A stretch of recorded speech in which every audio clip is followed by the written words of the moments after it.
Stop messing around, stop fooling around, stop delaying, stop procrastinating. Get up, get out, get it done.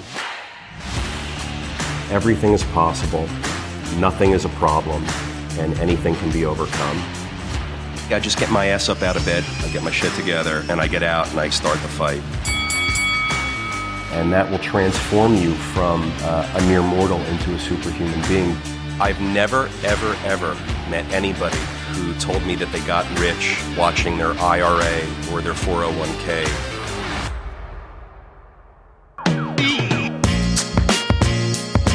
Welcome back to the Daily Cash Flow. Happy Tuesday, Peter. Today, I want to start off with this kind of unorthodox topic. I want to talk about Shrek. Do I look like Shrek? Someone told me that once. Really? No, you don't look like Shrek, at least not today. But yeah, I wanted to ask, the Wall Street Journal reported that this investing app, Public, is now allowing users to buy shares of the Shrek soundtrack. So like when Shrek is played at an amusement park or on TV, that kind of thing, royalties are paid out quarterly, and you can buy these shares at $10 a piece. They're forecasting this annualized dividend yield of about 8%. Are these investment alternatives? We've heard about things like this in other forms. Are these, legitimate alternative investments, or is this just a novel way to promote an app? So what I'm hearing is that some people put together an app to make investing in the alternative asset of publishing rights available to the common person. I think that's what I hear you saying. And we've seen it before. We've seen it with Robinhood. We've seen it with the real estate crowdfunding and sharing apps. We've seen it with Happy Nest. There's a couple of different fine art apps that do the same thing. So really, it's a bandwagon, it sounds like, that these people have jumped on and just have carved out a niche. Publishing rights, right? It's not art, not real estate, not stocks, publishing rights, and they're making it available. So in general, I think that anything that makes investing easier and more accessible to the general public, I think, is a good thing. There's a caveat. With all investing, you need to know what you're doing. You need to know about the asset that you're buying. You need to know who's behind the curtain running the ship and pulling the strings. And until you check all those boxes, maybe don't jump in and invest so quickly.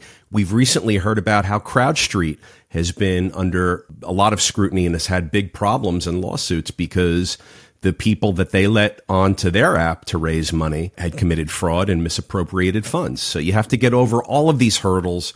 You have to understand who's in control, who's got the money, who's responsible to you as a fiduciary because you're an investor. I mean, all of that has to be worked out. As opposed to if you invest with one person or individuals, you maybe have a little bit more proximity to being able to get those answers quickly and more confidently. If people want to invest, they need to have different things in the market that offer them different risk and reward profiles. Not everyone's going to like music publishing. Not everyone's going to like real estate. Not everyone's going to like stocks, and so on and so on. So you really have to understand what's right for you as an investor, whether it's investing on an app or with anyone else or in some other manner. I mean, investing is investing. I think whether it's on an app or not is just the accessibility discussion. I like that things are accessible and becoming more accessible to the common investor. I don't like the low barrier of entry to this, George. I don't like how easy it is for inexperienced people to offer investments. I don't love how easy it is for like anybody to just get into the business, it seems, because look at all the sponsors and people that have been offering investment deals and investment opportunities over the past 5, 7, 8 years. I mean, it's a whole crowded space now. It didn't used to be. And when you get a crowded space, you get some people who are qualified and trustworthy and bankable, and you get really a lot of people that aren't. So I don't know. Is the common person going to be able to sift through that ocean of people and understand who the right people are to invest with and understand what the right asset class is for them? You still have to understand the fundamentals of investing before you choose to invest in anything or through any app or through any website or through any offering that somehow comes your way. You still need to understand the fundamentals, and that'll never change. So before I condone or condemn a specific asset class or an app, I first want to remind people that before you even have that discussion, you have to understand the basics of business and investing. And without that, don't invest at all. Yeah, there seems to be this tension between the democratization of investing and giving access to these assets, but also with that comes this ability to invest with no knowledge and kind of no, as you said, proximity to. No, investing with no knowledge is not the right thing to do. Yeah. In fact, it's opposite. You need to invest in what you know. And if you talk to 100 successful investors, most of them are going to drop that line on you. Invest in what you know, right? If you use household products around your house and you love them and you think they're great products and you keep buying them, look into the companies that make those products. Think about investing in those companies. Invest in what you know. If you drive a certain car and you love it, maybe invest in the car company. I don't know. If you want exposure to the automobile market. If you live in an apartment building and it's a great experience for you and you think that your property manager is doing a great job, ask them if they have investment opportunities, or ask them who the owner is or who the sponsor is of the deal that put together the money to buy this apartment building. Maybe you want to participate. I don't know. Look, you got to be an accredited investor to do most of these things. But for these apps that offer a minimum $10 investment to get in, it seems like they're not addressing the accredited investor market. Instead, they want to go to the non-accredited investor market, and they're probably a Regulation A fund. So my guess is that the app Public is a Regulation A fund, and when you invest your $10, you're pooling your 10 with everybody else's 10, and you get your certain share of the asset. And, you really need to look into all of that. You need to understand what the sponsors of the app get. So if you get 8% on your $10 investment for investing into the Shrek soundtrack, what do the sponsors of this app do? The people that own the app and put it together, do they get 80%? Do they get 100%? Do they get 2%? Like what? Do they just get a management fee and they don't care about the performance of the asset? They just get fee-based income? Because I would worry about that. Anybody that offers you an opportunity and the only income that person gets from you investing is a fee, they don't participate with you in the appreciation of the asset. They don't participate with you in the hold period of the asset. They're not aligned with you. You have to have aligned interest. It's so critical. As an investor, I want to know that when I put my money into a deal, that the person I'm putting my money with also has money in the deal at an equal or greater amount than I do. Because I want to know that they've got skin in the game. I want to know that they're making decisions that are investor grade decisions and coming from a perspective of an investor's mindset, not someone who's just along for the ride to scrape a promote, to scrape up some fees because they need a job and they don't have one and they're tied into this deal. So they're going to ride along and fee the investors out and just keep earning their fees for managing the investors' money. Like, I don't need that. That is not for me. And I recommend as an investment strategy that all of you guys out there consider seeking alignment with the people that you're investing with. Having alignment with the people that you're investing with is ground zero. Like, I need to know that there's alignment before I even get to first base. Like, if you're not putting money in the deal and if you're not at risk to an equal or greater amount than I am, even though you're promoting me, even though you're getting your fees, even though all of that stuff, if you're not aligned with me, I'm not investing. Period. End of discussion. So we're talking about fundamental principles of investing. I mean, guys, whether it's an app or whether it's a real estate developer or someone who's got experience or no experience, or whatever it is, you got to be aligned. The structure has to be right. The app that we're talking about is merely offering accessibility. It's a portal to having the opportunity to invest. You still have to understand how to underwrite an investment. You still have to understand how to analyze an industry. You still need to know macro and micro market data and trends. Like, you got to know from high up and from a granular level down on the ground what the deal is. If you don't, just don't invest. I don't care if it's an app or if it's a stock through your Schwab account. It doesn't matter. If you don't know, don't invest. Invest in what you know. Seek alignment. Make sure you do your full suite of due diligence. Make sure you understand the market, the potential risks, the upside, the downside. Make sure you know who you're investing with. George, it's so critical because, as I said, the barrier of entry has been so minimal that every Tom, Dick, and Harry has got into offering investments to everybody. And it's like, it's too much. People aren't qualified to be offering investments. So you got to know who the right players are, and you got to know what makes a right player. You have to know what makes an attractive person to put your money with. And I would really limit it to the cream of the crop and to the people who, you know, when you go to sleep at night, have your back and they're aligned with you. So you just mentioned an attractive person to put your money with. And I know you meant that metaphorically speaking in terms of... Well, someone who's got credibility and exactly, experience. totally. So, what were you probably thinking? Something more shallow? Well, that was one of the things I wanted to... I'm a shallow person. See, I'm right. Yeah, that's one of the things you're going to talk about. Yeah, no, so that's one of the things I want to bring up is that, we always like to make fun of these studies. And so there was this study that I saw that came out, the Social Science Research Network. The Social Science Research Network? Absolutely. Yeah. Yes. I will do all sorts of looking up on them. Yeah. So they put out a paper that claims that funds run by unattractive managers outperform... Wait. Yes. Physically unattractive managers? Physically unattractive. So they actually specify facially unattractive managers. They have Are we a really rubric. Talking about this? Yeah, so we're getting somewhere, I think. So that they outperform funds by quote unquote attractive people. The interesting part to me, at least, is that the money that's going to the funds that are run by attractive people, they're getting more money. They're getting more investors interested in them. And because idiot investors don't know who to put money with, so they go with the attractive people. Exactly. I mean, I can't believe we're having this conversation. Yeah, please continue. Well, no, I think it's an important conversation to have because I think it's something that we don't even realize we're doing at times is that we tend to trust people who are tall, who are more attractive. We do this all the time in our non-economic financial and investing life. Yeah. So why shouldn't we repeat that behavior with investing? So do you have practices yourself to protect against that potential bias to undercut, ROI? Well, yeah, George, what I do is I make sure I'm really attractive all the time.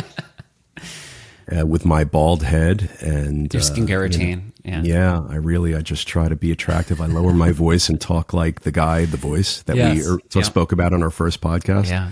Because maybe that will be attractive to some people. George, come on. Are we really talking about this? George, this is ridiculous. No, listen, I'm going to say it again. God damn it, George. It's like we're talking about basic fundamental principles of business and investing. Yeah. How you look is not really part of that list. I mean, it helps, I guess, if you're like, I don't know, if you can command an audience because maybe you're easier on the eyes, but like, come on. We're talking about fundamental principles. We're talking about being aligned with people you invest with. We're talking about those people having skin in the game with you as the investor.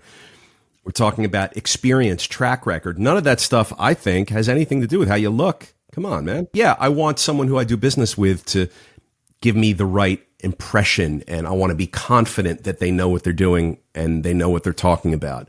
But I can check up on a lot of that stuff regardless of how they dress. But, in a business context, I want to feel like you respect me, you come to a meeting, you look right, you sound right. I don't care if you're 400 pounds or if you're 140 pounds.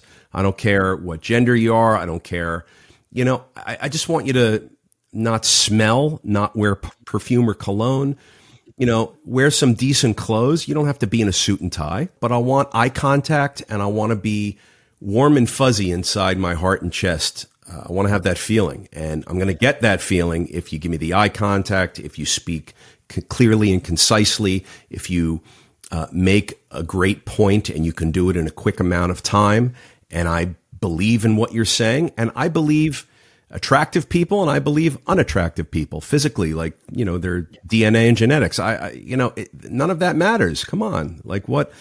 You gotta stay focused on basic fundamental principles. I can't believe you have me talking about this. I'm embarrassed for me. And don't ever bring up this topic with me again because our listeners need to move on to other more important things. I won't. Never again. So please. To move on to more important things, it's Halloween. we go from being a hot investment manager to Halloween. Yeah, I thought you'd enjoy that segue. Boy, we're on a roll here today. Right? I know. Yeah, only the serious topics today. So Jason Blum is the producer for the new Exorcist film, and I read this article that was in Fortune about the Blumhouse system. And essentially, it's similar to the old studio systems of paying your actors at scale, paying creatives at scale, but then giving back end deals and incentives to, I hear that's happening more and more. Happening more and more, and I think a lot of people see that being the direction that the film industry is heading, in contrast to where streamers have done a lot of upfront payments. And so, really, my question for you is, how do you decide whether to pursue an upfront ROI or to risk your time and energy in the potential for back-end success? So that's a great question. We talked a moment ago about alignment. So in these deals where the creatives have back end participation.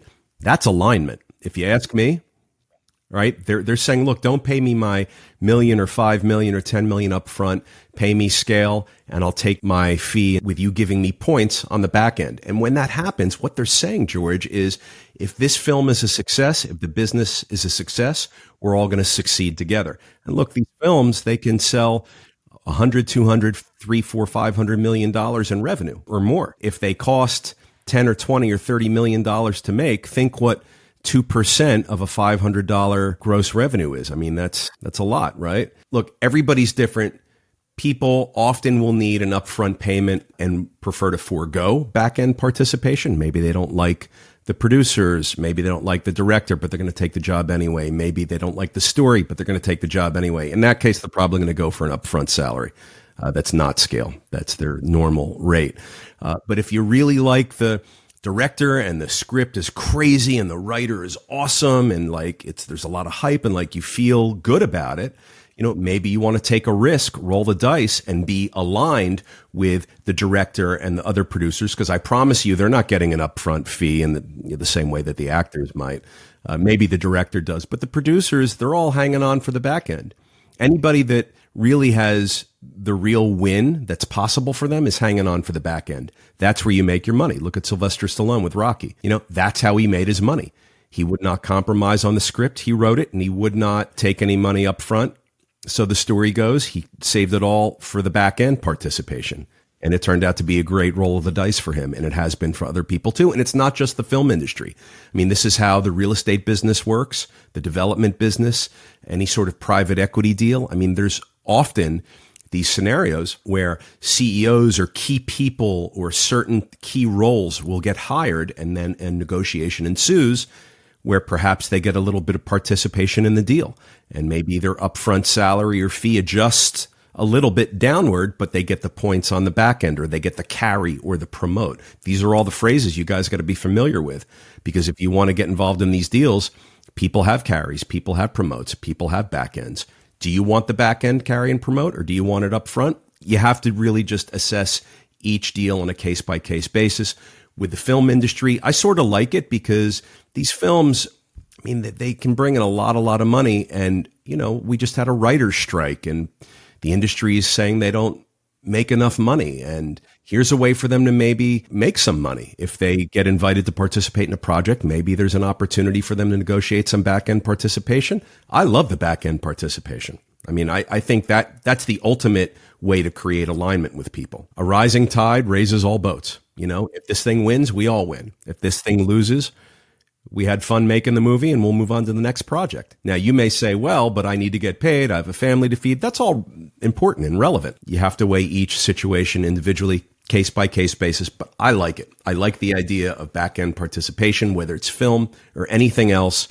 It maintains alignment and creates a sense of partnership and aligned interest with the people making the business. Yeah, I think it's great. You sent me this video a little while ago about this prefab project developed by the Chinese group, Broad Group. Do you want me to play the video itself, actually? And let people see it. Yeah, so I'd like to see it too. People see it.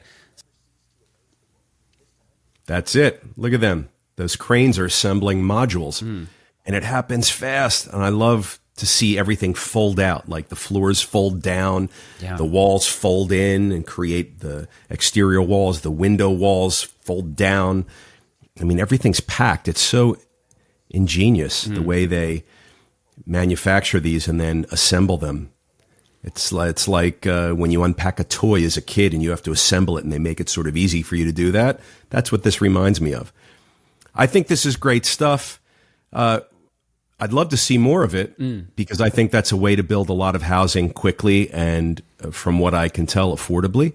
I read the last time we spoke about this, I read that these things cost about $150,000 a unit, which means you're going to be into it for that, then plus the land costs. So, maybe the cost per unit of these things isn't there yet, but here's where you save time. Time. Because if I build from scratch in a traditional construction method, I'm going to be in for maybe $150,000 a unit. I don't know, give or take a little bit, right? Then I'm going to be in for maybe Again, it varies by market, but call it $30,000 or $40,000 or $25,000 per door for land costs. Then you've got a lot of soft costs, third-party costs, engineering, planning. I mean, a lot of that gets squashed away in a prefab, pre-manufactured situation like this video that you just played. So you're really going to win on time. The key is going to be, will the municipalities allow it? Are they geared up to provide inspections on that stuff? When you buy, as a developer, when you buy those modules, are they pre-inspected? And is it compliant with your state or city's code requirements, right? So we have to figure all that out because it's different state by state, city by city. You want to figure that out. But I think that the developers who can figure it out are going to have a lot of benefit because the amount of time it takes, according to this video and these articles, is almost none, like a day or two or three or whatever it is. Yeah, I think they said a little over a day. Yeah. Right. So there you go. And I'm sure there's some delivery costs, and I'm sure there's some transportation expense, and I'm sure there's some ground expense to manipulate and handle the materials. And then you have to send the finishing people in to go do the finishing. So there's probably some of that layers on. But I'm telling you, it's very, very fast. And what you want to do is have a win anywhere you can get it. You want to either buy the land cheaply or get a great deal on the construction from your GC, or you want to have a really lubricated, quick approvals process from your town, all of that stuff. But if you can't get any of that stuff into today's competitive market, perhaps one day soon we'll be able to buy prefab apartment buildings, assemble them quickly, and instead of it taking 2 years or 3 years or whatever it's going to take to build multiple hundreds of units, it takes 2 days. Are you kidding me? That would be incredible. Yeah, I think the disassembly process also is fascinating to me. That that in that way it would also be maybe a sustainable model. There'd be some kind of eco conversations to be had about. It's a big erector set, right? Yeah, it's very interesting. Yeah, wow. Really interesting. Yeah. I love more of this, and if it comes online, and if we can get it from China to the United States, it would be great for us. We need housing, all types, all price points, all locations, all areas. And this would be a great way. What we need is land. We need land for these things to go on. But it would be a great way to build a lot of housing quickly. And it seems to me the upfront costs might be similar to traditional construction methods, but where you're really going to win is the time, because I'd love to just close my eyes, clap my hands, and poof, have a 200-unit apartment building right in front of me. It wasn't there 24 hours ago, but now it's there. I mean, that's a game changer. You can go right to leasing and absorption at that point. Market the building, start leasing up the units, assuming you get all the sign-offs and the permits closed out from the local code office. Yeah, the legislation thing is that was the challenge. I was going to ask you what challenges you foresee, and that's definitely something that will take a lot of kind of finesse. Well, it's so new and it's so I don't know what the word is, but I'm going to say wild. Mm-hmm. Yeah, that there isn't a book of code or rules or law that would address that. That would all have to be written and adopted and argued over and negotiated. And there'd have to be some ordinances that allow for it at the local level. The states would have to allow for it. The national construction associations and their various forms would have to approve it. I mean, that's a big, heavy lift. But hey, if China can do it, maybe we can. But I like this. I think that's definitely a leading solution potentially for our housing crisis. Yeah. I'll keep an eye on it. It seems cool. So Globe Street, not Globist, reports that while there appears to be an abundance of multifamily development in progress, it's not equally distributed. That it depends largely on asset type, on geography, price points. So Sunbelt, Class A construction. We spoke about that. We've spoken about this. So Sunbelt and Class A. Yeah. And so what are your thoughts on this, and how should it affect investors' view of the market in general? Well, don't invest in a Class A new development in the Sunbelt unless you're buying it from the bank and stealing it, because there's going to be some of that. There's going to be some foreclosures. There's going to be some failed projects. If you can do that, that's good. But otherwise, right now, for me, I want to stick to supply-constrained markets where the demand is still high. In our area of the world, in the Northeast Corridor, the New York MSA, very supply-constrained and very high demand still. So this region of the country hasn't seen rent pullbacks. We've seen lower and lower annual year-over-year increases, but we haven't seen rent reductions or rent pullbacks. The Sun Belt, parts of South Florida, they're seeing rents pull back. Those are different market characteristics. So for me, I'm always looking for the most limited supply opportunity with the highest demand that there is in that market. I want high demand and not a lot of supply. That is the first condition you need for a successful business or a successful investment. Without it, you're just, building a property in the middle of the desert and hoping that you can lease it up. Where are the people going to come from? Do you feel like the reason that Class A particularly is part of that oversupply is because developers are choosing that in reaction to kind of legislation costs, zoning costs, like that they're feeling like everything. And they're not choosing it. Developers aren't choosing it. Okay. They're forced into it. The only thing, if you're a developer and you want to be in business, you're only going to be in business if you develop new construction Class A apartments in our particular niche of real estate development.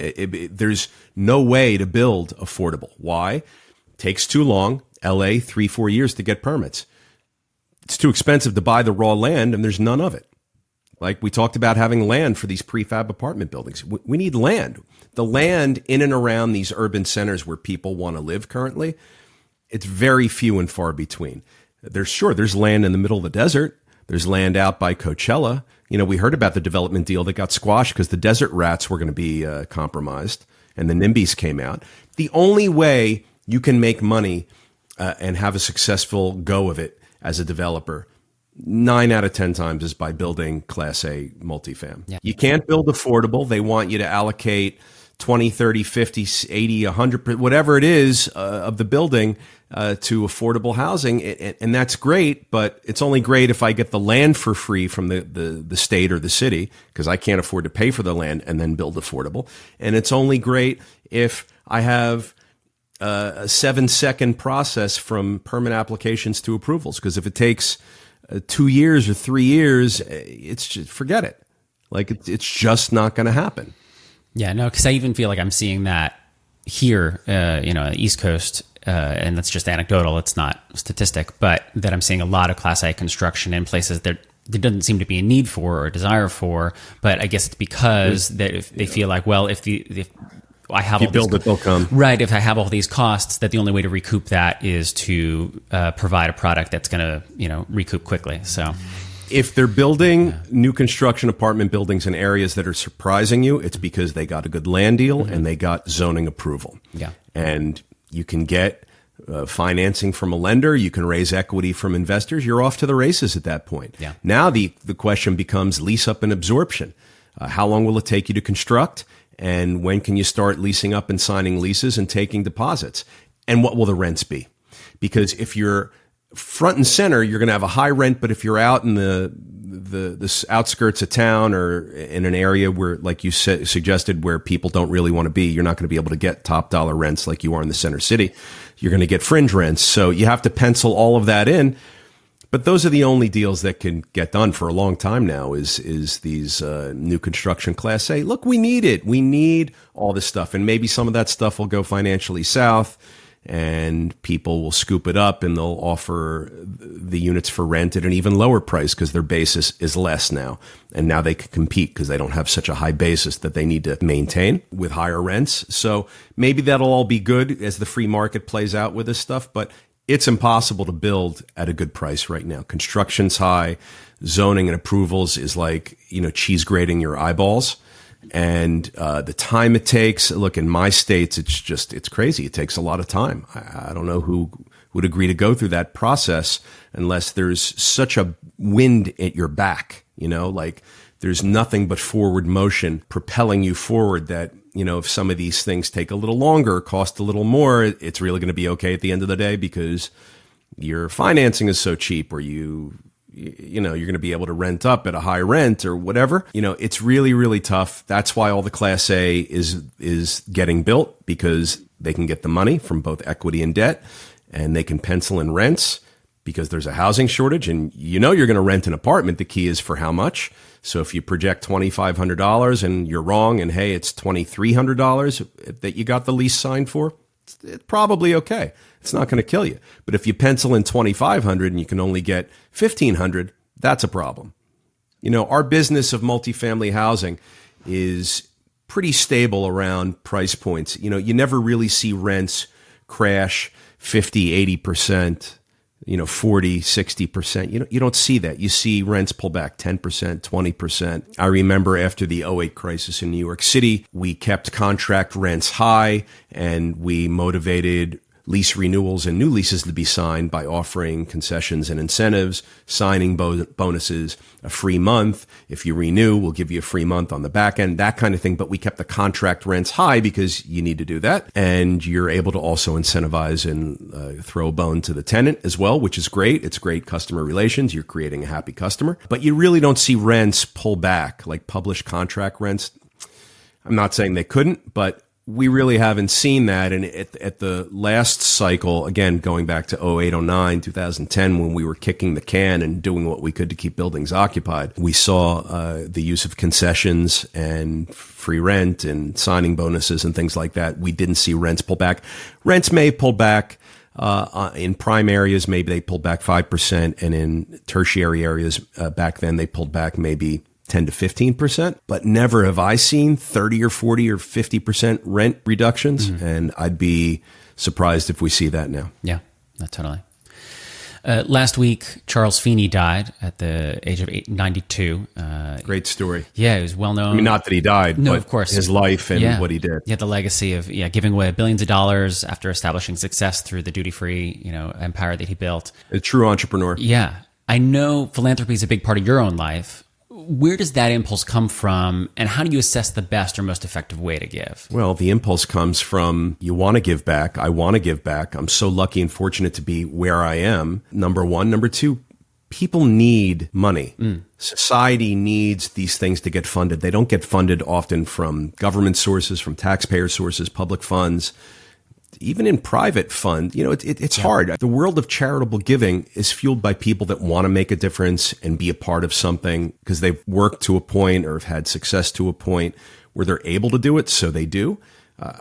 I'm in that category. I mean, I really want to have an impact. There's a few things that are important to me and I stay connected and close with them and I fund them and I participate. And, I like to say yes when they call. Sometimes I can't, but most of the time I can. And it's important to do that. People need jobs. People need great paying jobs. People need food. They need water. And these great charities, these great arts organizations, these great causes, they need money. They can't just find it anywhere. So they need to have people and an audience who resonates with them, and they have to be triggered and motivated to contribute and write checks. I mean, it's an important thing, George. And it starts with the brownie and bake sales at your kid's school for the football team jerseys, or the Girl Scouts or Boy Scouts events that they throw. Or as we get older, there's different things. Our workplace, they'll have, the office will create a team and run in the New York City Marathon. It's all for charity. I mean, this is all great stuff. And it's so important. It fills such an important gap and need in our world and society. We need more of it, and we need more people to get involved. And it's important to me to help support these organizations and people. And I hope it is to you too. Yeah, no, and kind of what you're saying there is it doesn't require you to be a billionaire or millionaire in order to do that. No. No. Just get in the game. Right, exactly. That you can, it's a practice and kind of an ethos that you can adopt within your life, regardless of what your income tax bracket is. Look, there's lots of ways to justify it. You can take a tax write-off if you're just going to be completely numerical and economic about it. From what I'm told, the Bible references charity quite a bit, and other religions do. So you can use your religion to justify these charitable decisions.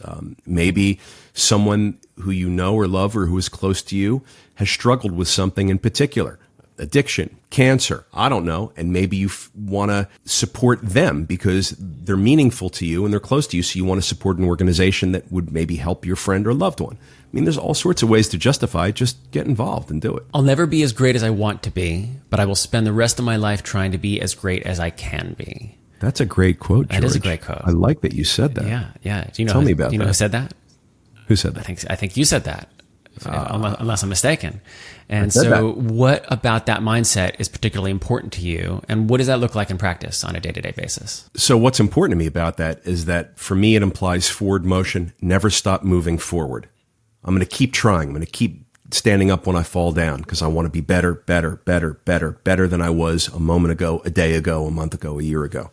And to me, forward motion and always continuing to move forward is so important. It drives everything about me. Like I never want to feel like I'm not progressing, learning, moving forward, growing.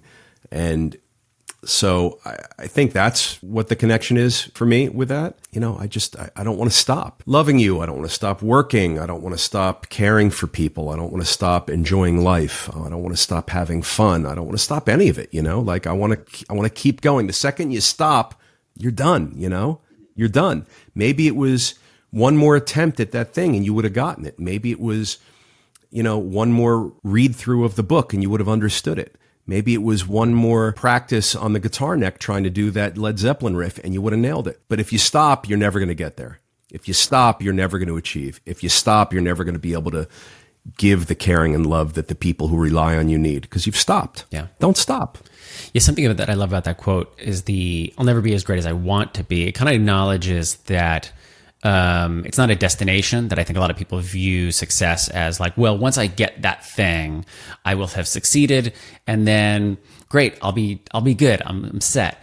As opposed to this kind of acknowledges that it's the process that you need to fall in love. Yeah, that you need to fall in love with that. Yeah, as long as you're always in love with the process, then that's completely. The whole thing. Yeah. That's another thing. You poll 100 successful people, they're going to tell you have to love the process. I love the process of business. I love the process of investing. I love the process of building relationships. I mean, I love that stuff. That's why I always do it. And I mean, it's fun, right? If you have fun at what you do, you're never working a day in your life. That's how I view it. That stuff is fun. I love the process. I'm not just looking for a result. I want to put in the hard work. I don't want an easy way around. I don't want to cut corners. I want to put in the grueling investment and time and practice and due diligence and drag my knuckles across the pavement and get bloodied up and beaten up. Like, I want that. I like that. Like that's what's going to ensure my success. That's what's going to help ensure that I know the right way to do things and I learn and grow. I mean, you know, I want to be strong and tough. Mm-hmm. You know, I don't want to be soft because I've never been put to the test. Right. So that's how I feel about that. And then my last question for today, it's not really a question, it's a quote. The last thing you think is the first thing you do. Derek Jeter. Derek Jeter. Very similar to things we've talked about before. Yes, I can. Surrounding yourself with positivity. What's something that you're currently trying to accomplish that requires this? So, George, you know I'm a skier. Mm-hmm. If you tell someone to point their skis downhill and whatever you do, don't look at the tree because you don't want to hit the tree, what's going to be the first thing that they do? They're going to look at that tree. They're going to look at the tree. Yep. They're going to look right at the tree. The last thing you think about, the first thing you do. Yeah. Now, if you point the skier downhill and you say, whatever you do, don't look at the bottom of that wide open hill. They're going to go right there. Right. Yeah. They're going to have a successful run. I believe that. I believe that when we plant these seeds in our heads, it becomes then something that we think about. Mm-hmm. I need to avoid it. Do I need to go towards it? Do I need, like, it's now another thing. It's another element that we have to think about rather than just simple, plain, strip down and just point the skis downhill and enjoy your run. So I think there's a lot of logic to it. I think that athletes know this as a technique. You know, they don't think about the thing that they shouldn't think about. They think about only the things that are going to help them get the result. I think in life we all need that. In business we all need that. Everything we need that. So I love that. I remember when I heard Derek Jeter say that because I love Derek Jeter. And he was always such a great role model for me. And, you know, I paid attention when he said things. Yeah. With Yogi Berra, you know that I love Yogi Berra. Yeah, Yogi Berra is classic. Yeah. Well, and as far as quotes go, Yogi Berra has got plenty. He's the king. But Jeter wasn't like a quote dropper. Right. But he said this, and I loved it. Yeah. I loved it. So I stuck to it like glue. The last thing you think about is the first thing you do. So make sure that the last thing you think about is something that you want to do. Yeah. Right? Yeah. Yeah, I think that's the implicit message of this is like, you know, feed yourself the thing that you desire, you know. Yeah. Cool. Well, that's what I got today, Peter. Anything else you want to talk about, touch on before we head out? No, George, thank you. Well, thank you so much for taking the time, and I'll see you next time. Adios.